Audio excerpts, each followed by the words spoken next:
Ramadan, a month of maghfirah, forgiveness. Ramadan, a month of rahmah. Ramadan, the month of generosity. Ramadan, the month that Allah Ta'ala accepts the tawbah of the servants. And the month that Allah Ta'ala blesses the servants.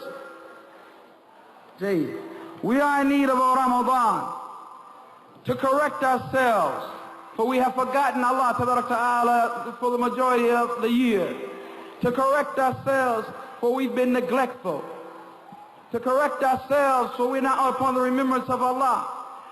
To correct ourselves because our hearts have gotten hard. Some hearts are dead. Some hearts are sick. Some hearts are stone cold. Some hearts are black, getting no benefit whatsoever. Some hearts are so bad and so ill that they see a good as a munkar, as an evil, and they see an evil as a good. Things are totally out of whack. Things are not as they should be. We need a Ramadan. We need a Ramadan because our connection with Allah Ta'ala is not correct. We need a Ramadan because we don't have any khushu or devotion in our salat. We need a Ramadan because our Quran has dust and is sitting on a shelf. We need a Ramadan because we never read the books of Sunnah. We need a Ramadan because we don't fast. We don't fast. And if we fast physically without food or drink, we don't fast with our eyes by lowering them, and our tongue by not slandering, and our tongue by not lying, and our tongue by not backbiting. Why we need a Ramadan? We need a Ramadan to get ourselves back in order, to work for the hereafter, to connect ourselves to Allah Ta'ala. We need a Ramadan because relationships brother to brother and sister to sister is in a miserable condition. We need a Ramadan because we have su'ul dhan, bad thoughts about one another. We need a Ramadan because in baynana dhulm, injustice to one another. We need a Ramadan because there's backbiting, there's envy, there's jealousy, there's slander. We need a Ramadan because we're despicable, because we're sick, because we're ill. We need a Ramadan because we don't believe in the promise of Allah Ta'ala, or if we do, we don't implement it. We need a Ramadan because it's time for us to change and become something better than we are now. We need a Ramadan because that's the only thing that's going to get us together. That's the only thing that's going to get us together. We need a Ramadan because we don't have unity. There's no brotherhood. We need a Ramadan because there's no respect for elders. We need a Ramadan because there's no respect for experience. We need a Ramadan because there's no real love between us. We need a Ramadan full of love and the mercy of Allah Ta'ala. A Ramadan where we come in like in a clinic or a hospital, trying to solve our illnesses, trying to come up out of there without that disease that we came in with, trying to be better than we went in with. We need a Ramadan. Look around you. Look to your right. Look to your left. Look to your front and look behind you. You'll say, we need a Ramadan. The sisters aren't covering properly. We need a Ramadan. Brothers and sisters are mixing. We need a Ramadan. Talking on phones and on internet. We need a Ramadan. We need a Ramadan. This is a mess. We're in a fix. We're in a bind. It's a problem. We need a Ramadan. We need a Ramadan to get ourselves together. We need a Ramadan that we come in a masjid and we face the Qibla and we say Allah Akbar and we stand in Qiyam a long time until those diseases, that filth, that sickness, that hardness of heart goes away. We need a Ramadan that reminds us of the hellfire. We need a Ramadan that tells us that we haven't been given a certificate that we're people of Jannah. We need a Ramadan that lets us know that we are servants of Allah Ta'ala. And if we were to spend our whole life from the time we was born into Qiyamah and Sajda, it would not be enough to thank Allah for His mercy and His grace and His blessings. We need a Ramadan. We need a Ramadan. We need a Ramadan, and it's clear. We need a Ramadan, and it's clear.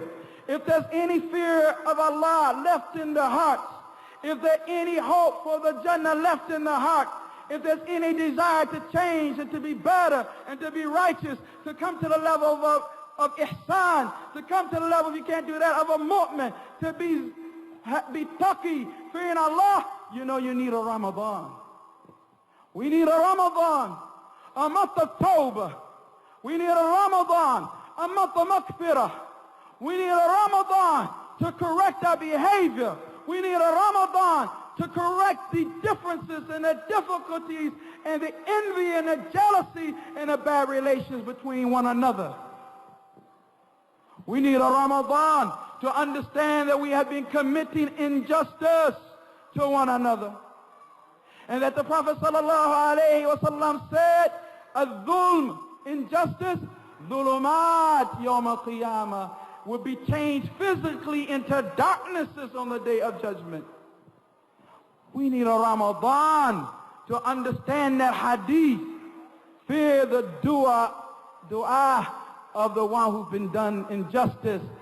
For there's not between Allah and that person making that invocation, that person making that supplication, that person who have been done injustice, there's no veil between that person and Allah. That dua is immediately accepted. And many of us are wondering why things aren't going right. Why I'm tripping over this and falling into that. Slipping there and sliding here. Why I can't get ahead. Why I can't progress in my deen. Why I can't memorize this ayah. Why I can't understand this hadith. We may be living under the invocation, the answer for an invocation of something that we used or abused or stepped over. We need a Ramadan. You know you need a Ramadan. I know I need a Ramadan. We know we need a Ramadan. We need to get ourselves together. We've been wilding around in filth. We've been having our hearts around the low matters. We need for our hearts to be around the throne of Allah. We need to think about the high matters, the high goals. We need to think about a Jannah. We need to hope for a Jannah. You're planning for marriage. You're planning for education. You're planning for a job. We need to plan for the Jannah. We need to prepare for a Jannah. We need a Ramadan. We need a Ramadan. نحن في حاجة ماسة للرمضان. We in severe need for Ramadan. So that we come in it, into Ramadan, repentful. We come in it, regretful. We come in it, realizing that we're weak and that we need Allah to correct us. Realizing that we're wrong and we need Allah to place us upon what is right. Realizing that we're weak and we need Allah to grant us strength. We need a Ramadan. Oh yes, we need a Ramadan. We need nights of qiyam. We need dua and sujood. We need the nights of Ramadan. We need tilawah of Quran. We need to listen to Husri, or Minshawi, or Sudais, or Shiraim, or Hudayfi, or Abdullah Matrud, or Ahmadi. We need a Ramadan.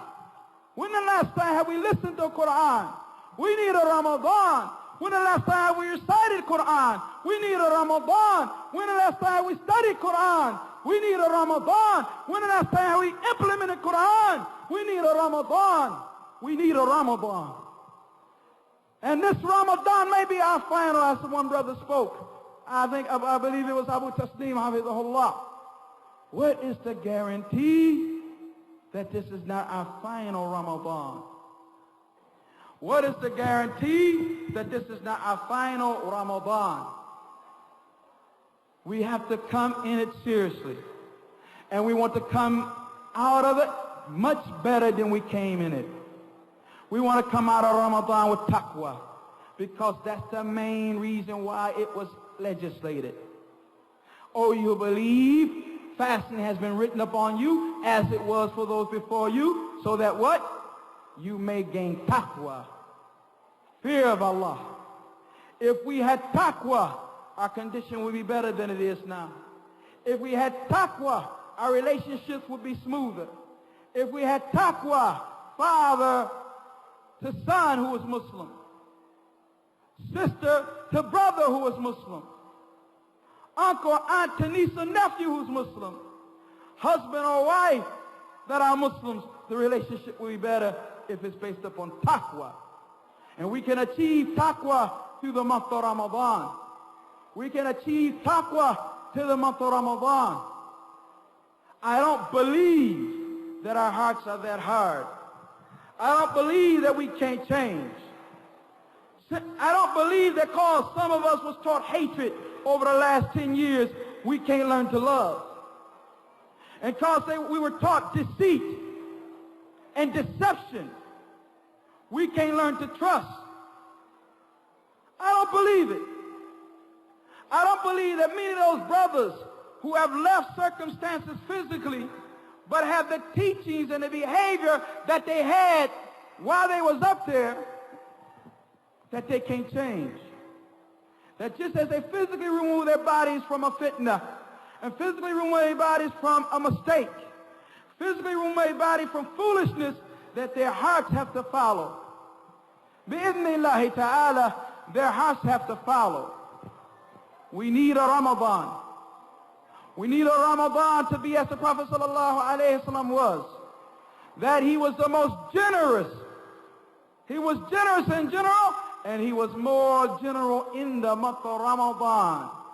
It's like a wind, spending, giving to his right, giving to his left, giving in front of him, giving behind him, giving.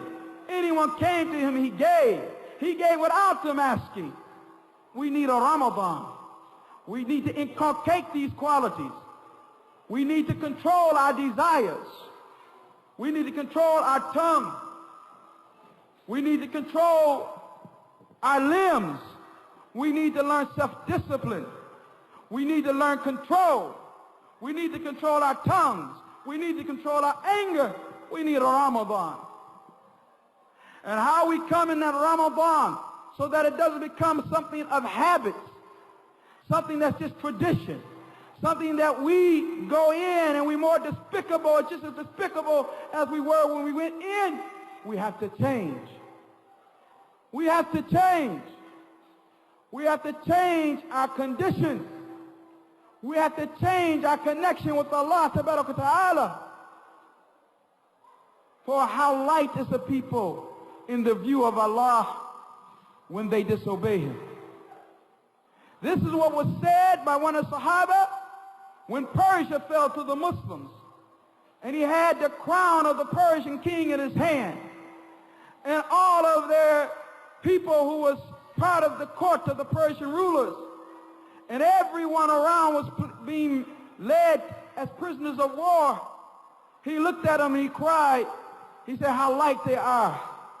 How light they are with Allah Ta'ala. How Allah does not even consider them of anything once they disobey Him. And the Prophet Sallallahu Alaihi Wasallam said, I have been sent before the hour. Be safe with the sword. And my provision has provided for me under the shade of my spear.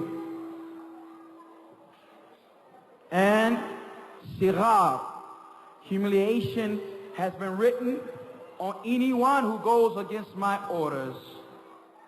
Humiliation has been written upon anyone who goes against my order. If we want to continue in the position of humiliation that we are in, then don't take the grand opportunity that Ramadan is going to present. Act like it doesn't exist. Neglect and forget. Be hard-headed, obstinate, follow your desires like many of us have been doing for the last 11 months and don't benefit from Ramadan. And when our circumstance doesn't change, when the kuffar don't remove their feet from our necks, when our women are consistently raped as they are nowadays in many places of the world, when all of that happens, don't say why. You know why. Because you need a Ramadan. And you need to correct yourself in that Ramadan. And that you are a part of this ummah. And if you have an illness, you are a member of the ummah with an illness, with a sickness, with filth, with crime, with sins, then it affects the rest of the ummah. Just as if your body, if you had an illness in your finger or your toe, affects the rest of your body. And it doesn't have to be said to you that the Prophet ﷺ said this, that the believers are like jasadin wahid, one body. One body. So if we want to correct the position of the ummah, then we must first start with correcting ourselves. Don't worry about Zayd or Ubayd. Don't worry about anybody else but yourself. Be selfish this Ramadan. Not regarding giving sadaqah, but selfish regarding where you're going to place your focus or rectification of how to rectify yourself. Your focus is going to be on yourself. Not worrying about if this person or that person is on the minhaj. Are you on the minhaj? And the brother on bid'ah sunnah. Are you up on sunnah? Have the brother stopped committing that sin? Have you stopped committing your sins? Has the brother made tawbah? Have you made tawbah? Has the brother corrected his situation? Have you corrected your situation? Worry about yourself. Worry about yourself this Ramadan. Any other Ramadan, do what you will. But my sincere advice to you this Ramadan, worry about yourself. Am I backbiting? Am I slandering? Am I committing fahisha? Am I committing ghiba?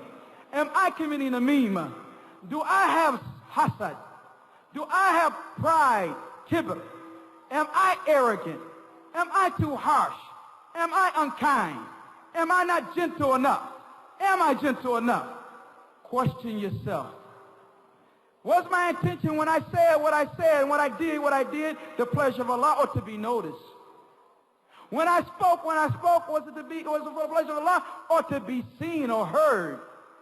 Was I doing it khalisan min qalbi, sincerely from my heart, or do I want to be known? Hubb al-dhuhur, loving to be known, breaks the backs. Breaks the backs. Be mukhlis. Be sincere. Be like that servant of Allah that is in the hadith that is related in the book of Kitab al-Tawheed, which is authentic, this hadith of the soldier whose head is disheveled and who's barefooted and dirty. But he's sincere to Allah. If he's placed in the rear of the army, he's pleased with that. And if he's placed in the front of the army, he's pleased with that. His goal is Allah tabaraka wa ta'ala. Not where I sit, not us and them, not you and I, but his brothers and sisters. It's the servants of Allah. It's the believers. It's the Muslims. It's the Salafiyun. It's Ahl al-Athar. It's Ahl al-Sunnah. It's Ashab al-Hadith. No one's bigger and no one's lower. And no one wants to step over anyone or should desire that. All of us should be working for the pleasure of Allah tabaraka ta'ala. And if we don't, we have an illness which is riyah, doing things to be seen, or sum'ah, doing things to be heard, and we need a Ramadan to correct that behavior. If we're finding that we talk to sisters too much, we need a Ramadan to learn to stop talking to those who's not halal for us to talk to. And we find that we're mixing too much. We need a Ramadan to stop mixing with those who we're not supposed to mix with. We find that there's jealousy in our heart, vengeance in our heart, distrust in our heart for other Muslims, based upon nothing but what shaitan whispers to us or what our nafs wants. We need a Ramadan. We need a Ramadan. We got all the good in front of us when we have the book of Allah Ta'ala, and the sunnah of the Messenger sallallahu alayhi wa sallam, and the fahm as-salaf salih, and a connection to the inheritors of the Prophet alayhi salam, the ulama.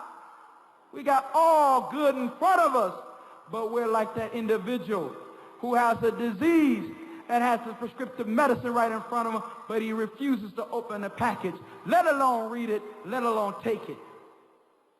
We need a Ramadan. Our condition won't change.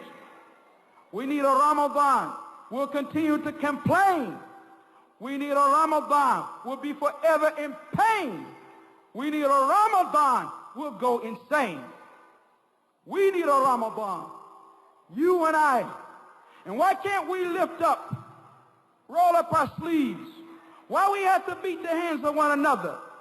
Why we have to step on somebody to get somewhere? Why do we have to step on our brother?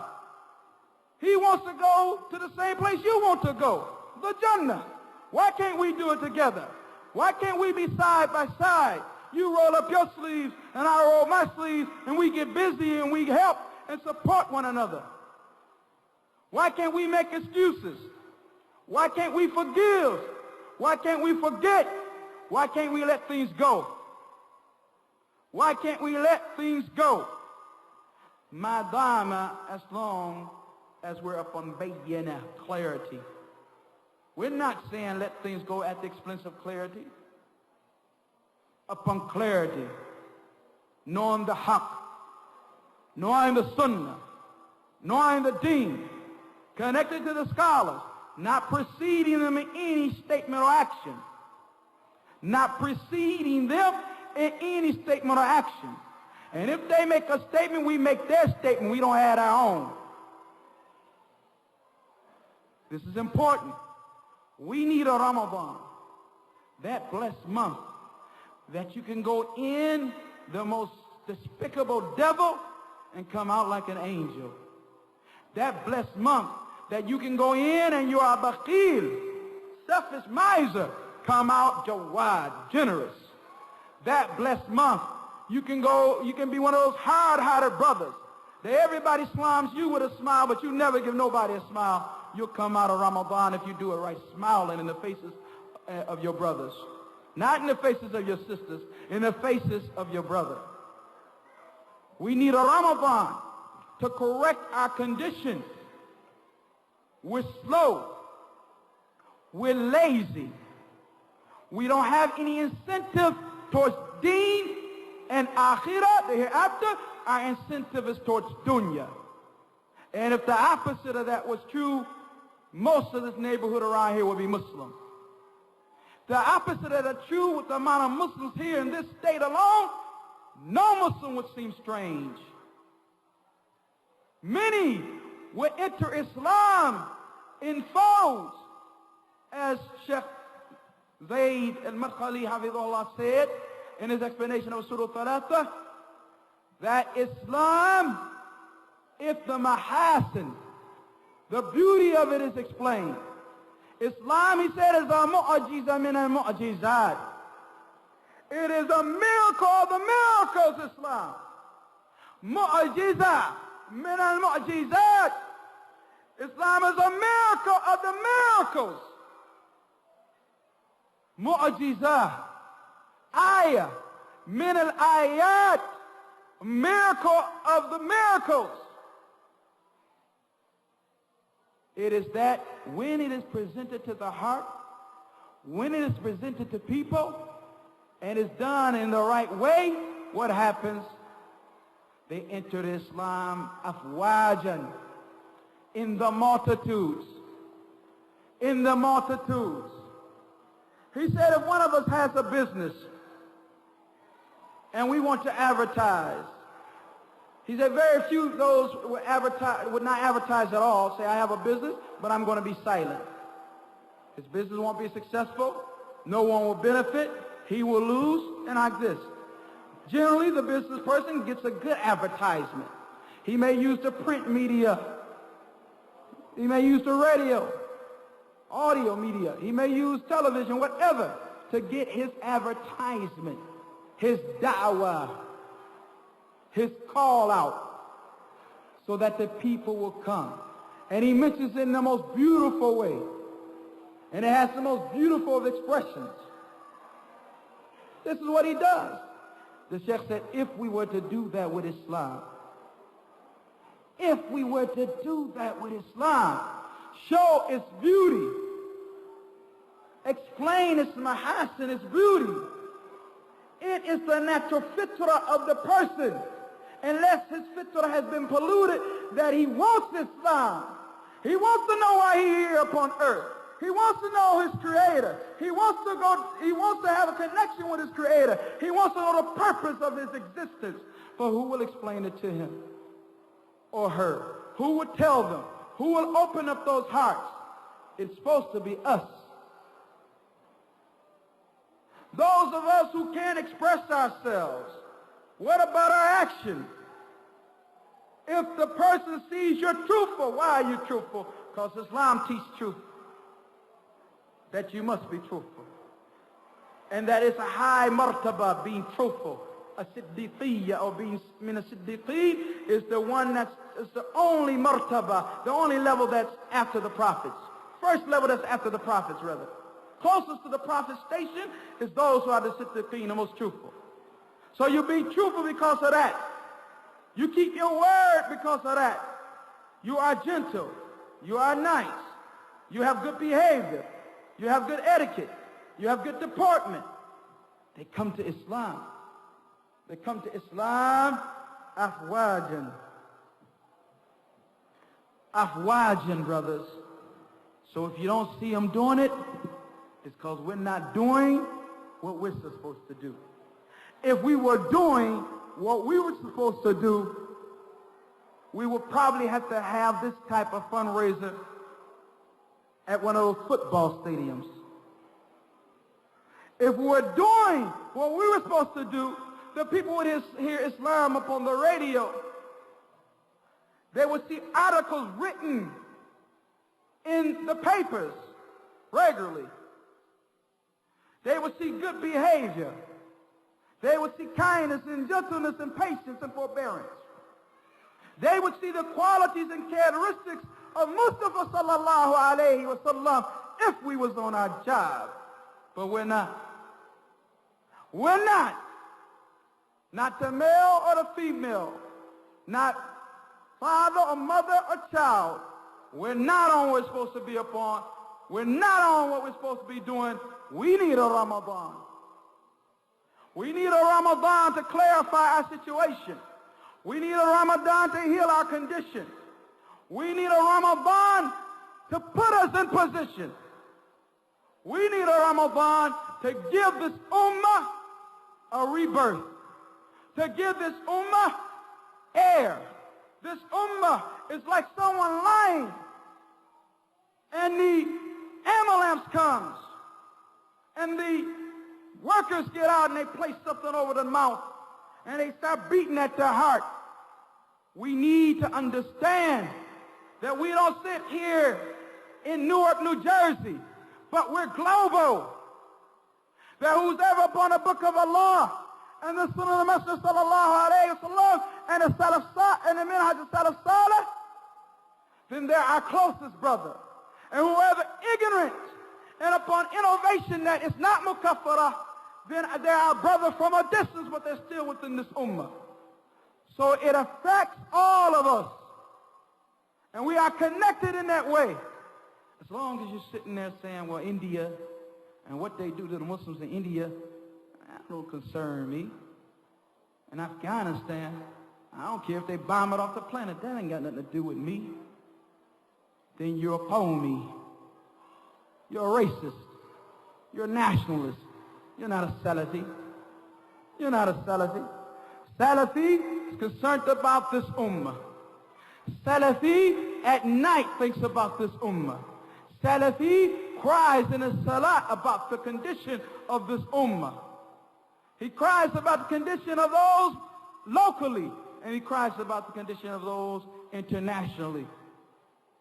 We need a Ramadan so that we can realize Islamic brotherhood again. We need a Ramadan because some of us never practiced Islamic brotherhood in his life and may have been Muslim 15 years. We need a Ramadan so that the sisters learn sisterhood.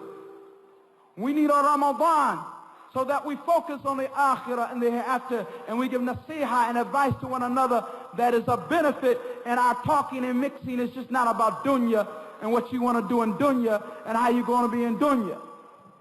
We need a Ramadan so that people learn to inculcate in their children to be another Khalid Walid, and before that Abu Bakr Sadiq, Umar Khattab, Uthman ibn Affan, Ali ibn Talib, Sa'd ibn Abi Waqqas, and like this. We need a Ramadan that inspires our children. Maybe I should study knowledge. This ummah needs another Bin Baz. This ummah needs another Al-Albani. This ummah needs another Muqbil. This ummah needs another Ibn Uthaymeen. This ummah needs another Muhammad Aman al-Jami. This ummah needs another Hamoud al-Tuwajiri. This ummah needs another Umar Falata. This ummah needs another Abdul Razak Afifi. This ummah needs another Hammad Ansari. This ummah needs all of those and more. You're going to tell me that none of them can come, or no one like them can come from our lineage, our families? None of them can come from us. Everybody that comes from us got to be goofy.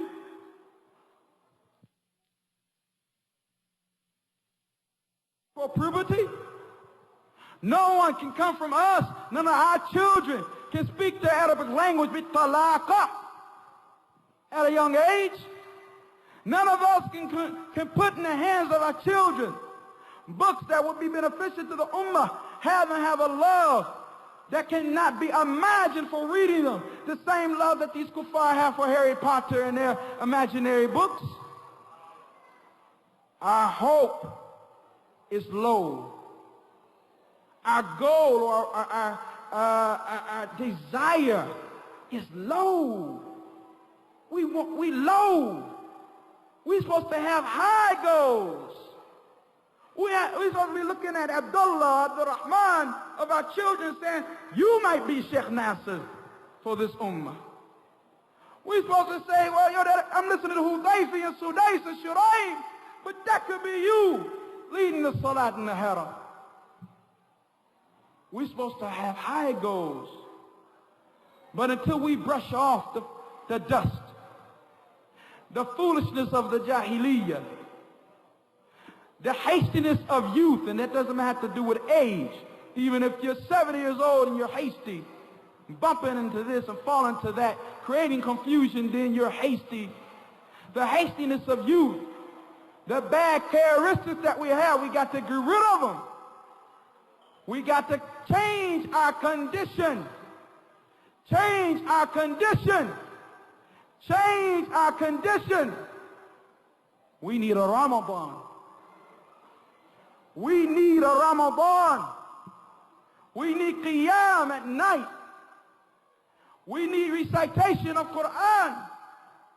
We need to sit together and talk together only about deen. We've talked enough about dunya. We need to worry about our status in the akhirah, in the hereafter. We need to wake up. Istayqidh ya na'im. Wake up, O sleepy one. Istayqidh ya na'im. Wake up, O sleepy one. Your slumber has been too long. You got to wake up. Get yourself a wudu. Place yourself in pocket. Get within the line, the caravan of Muhammad ibn Abdullah sallallahu alayhi wa sallam, Abu Bakr as-Siddiq, Umar ibn Khattab, Uthman ibn Affan, Ali ibn Talib. You got to get with it. You got to get with Ibn Taymiyyah, al-Dhahabi, Ibn al-Qayyim, al-Jawziyyah, al-Shawkani, Muhammad al-Wahhab. You got to get with it. You got to get with Abdul Aziz bin Baz, Muhammad Nasruddin al-Albani, Ibn Uthaymeen. You got to get with it. How long we going to stay asleep? How long we going to stay sick? How long we going to be unsettled? How long we going to have our problems? How long we not going to have unity? How long we going to have problems? We need a Ramadan. And let this Ramadan be one that when you come out of it, You come out of it running. You come out of it striving. You come out of it better. You come out of it committed. You come out of it devoted. You come out of it with your head held high. You're from the Ummah of Muhammad ibn Abdullah sallallahu alayhi wa sallam, and don't you forget it. Walhamdulillah Rabbil Alameen wa sallallahu ala nabiyyina Muhammad. We received a lot of donations up here. We said assalamu alaikum to donate a 21-karat gold bracelet. I would like to. What happened to her? She donated it, I think, already. Tajuddin, you have to answer the question.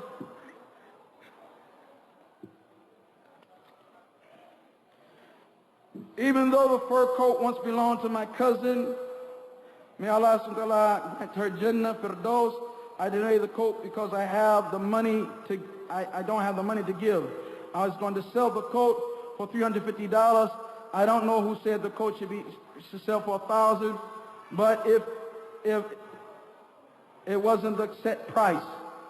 However, the brother was going to purchase the coat for $500. I'd rather see him pay the $500 rather than the coat not get sold at all. Jazakallah khair. Then there's some questions of fatwa regarding fasting, and I guess those will be answered at another time. هذا ما عندي وصلى الله على نبينا محمد.